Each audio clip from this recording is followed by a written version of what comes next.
Grizzlies fans, happy Friday? Is it Friday today? It is Friday. Oh my gosh, happy Friday. I've been so excited because I saw the new court was down for our first home in-season tournament game.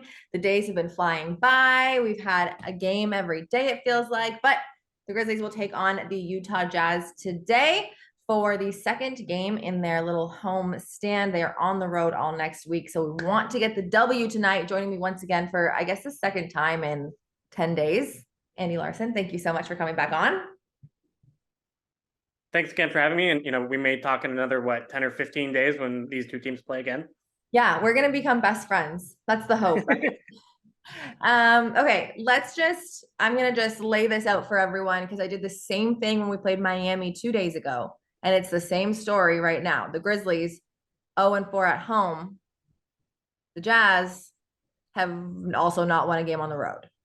So it's the same story. When Miami Heat came in here 2 days ago, they finally got their first win on the road. The Grizzlies hoping to not do that again against the Jazz. As we mentioned earlier, the Grizzlies did play the Jazz just less than 10 days ago, 133 to 109. Not the best showing for the Grizzlies. I also mentioned it is an in-season tournament game. It is our first home game. We did play Portland in the in-season tournament as well. We lost that one. First in-season tournament game for the Utah Jazz. Does it have extra motivation for the guys, do you think? Yeah, we've been talking about with the players about this for the last couple of days. Talked to Jordan Clarkson about it this morning, and he said that they kind of do want to treat it like a playoff game, like that this does have a little bit of extra motivation for them because, first of all, money is on the line. There's a significant amount of money that goes to the winner of this thing. I think the Jazz look at it as something they can actually win the group here. I think you look at kind of the strength of the other teams, and LA's had kind of a tough season so far. Portland's had kind of a tough season so far. And heck, even Memphis already having the first loss doesn't mean you're eliminated from group stage play at all either, right? So I think there's kind of an opportunity for the Jazz to do something and win maybe the first ever, right?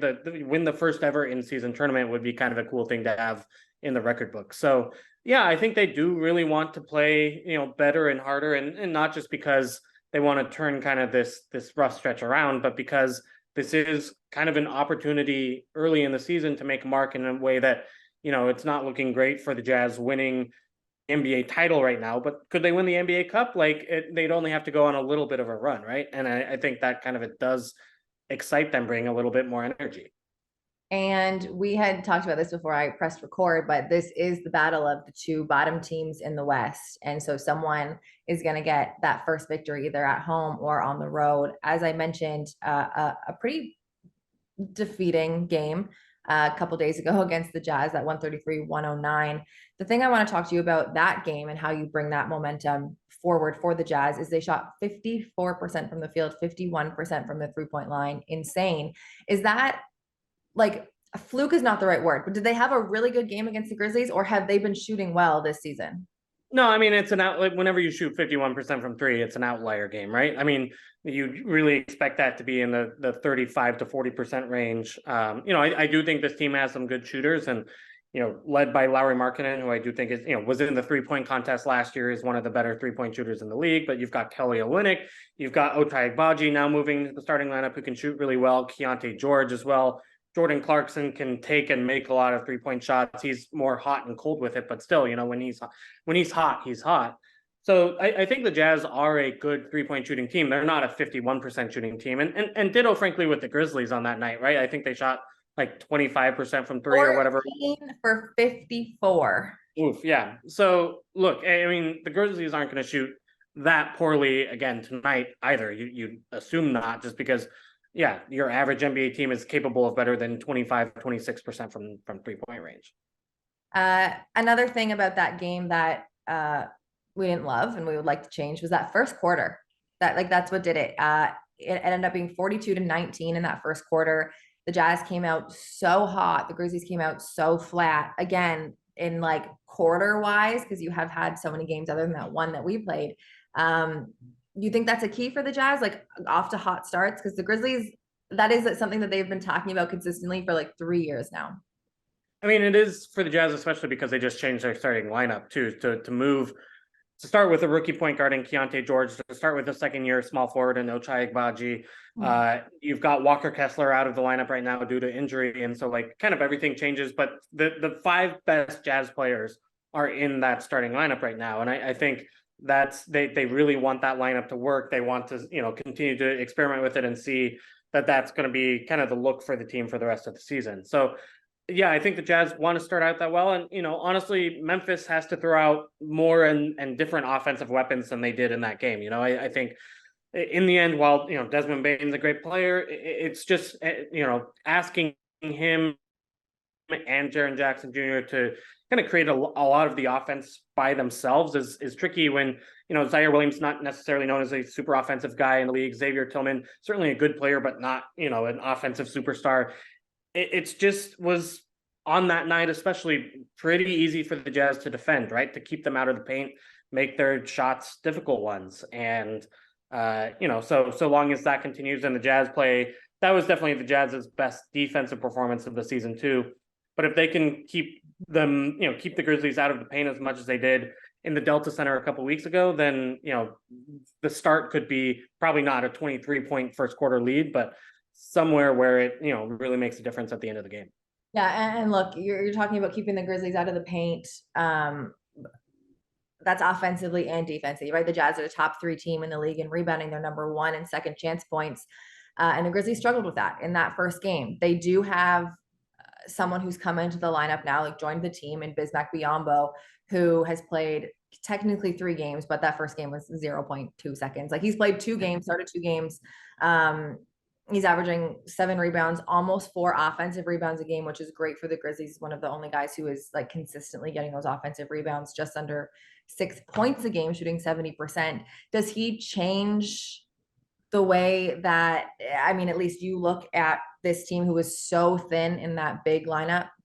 Yeah, it just brings them more height, and that's a pretty big deal for getting offensive rebounds or rebounds of any kind. I mean, and it's worth pointing out that the Jazz are much smaller than they were in that meeting. Now that Walker Kessler's out, their 7-footer.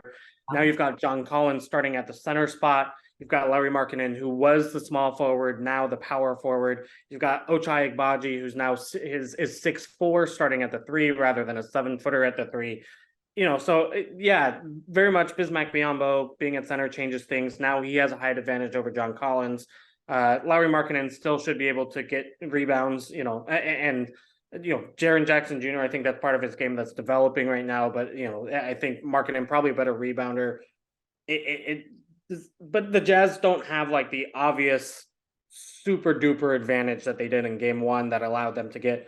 I can't remember the exact number, but just a ridiculous number of second chance points that they did, when these 2 teams last played. Well, and they're leading the league in it, so it must be. Yeah. Regardless. And they were able to do that in their last game too against the Pacers, even though they lost. They still had a very good rebounding night, so that's a good sign. We'll see, again, if that is able to maintain with that smaller lineup. But so far, so good.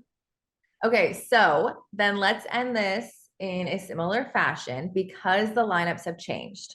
Walker Kessler out. The starting lineup has been switched around for the Jazz. The Grizzlies have inserted a big into their lineup, and they have a whole bunch of injuries as well. I'm not going to get into. We're playing with pretty much the same guys that we had in the last game. Fill in the blank, Andy. If the Jazz do blank well, they can get their first road win tonight. They need to defend, and right now the Jazz have had, over the course of the regular season, the worst half-court defense in the NBA. That doesn't get it done. Against the Pacers, they allowed 130 points. Even against the Bulls, not a great, efficient offensive team. The Jazz got scored on. I mean, the defense just really needs to improve. They need consistent individual and team defensive efforts, stopping guys like Desmond Bane from getting into the paint, finishing off possessions with defensive rebounding. It just has to be better than it has been over the course of this 4-game road trip for the Jazz on the defensive end. Right now, I think offense, while certainly something they need to improve on as well, it just can't be last in the league like their defense has been. And I think that's a big thing Will Hardy's been focusing on in practice over the last couple of days. All right, let's get to the in-season tournament. I'm excited. I finally get to meet you because you're in Memphis. Welcome to town. And I will see you in just a few hours. Grizzlies fans, the game tips off at 7 p.m.